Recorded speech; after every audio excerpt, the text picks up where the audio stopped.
Hello everyone, welcome to Bhutan part 1।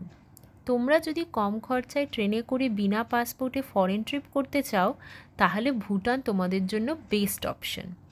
Bhutan যাবার জন্য শিয়ালদা থেকে তোমরা কাঞ্চনকন্যা ট্রেন নিতে পারো, যেটায় তোমাদের নামতে হবে মালবাজার বা হাসিমারা স্টেশনে।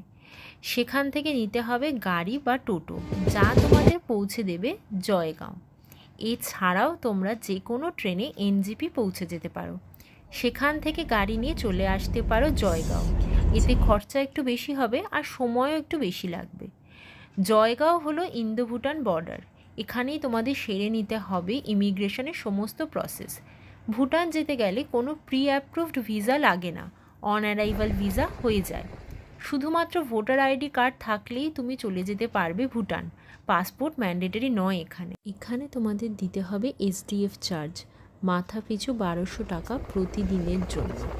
আর অবশ্যই একটা ভুটানের সিম কার্ড নিয়ে নেবে, অ্যাজ ইন্ডিয়ান সিম কার্ড ওখানে কিন্তু ভালো কাজ করে না।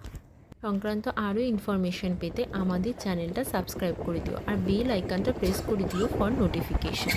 ইমিগ্রেশন শেষে তোমরা পৌঁছে যাবে ফুয়েত শিলং, যেখানে থাকার জন্য এসডিএফ চার্জ লাগে না।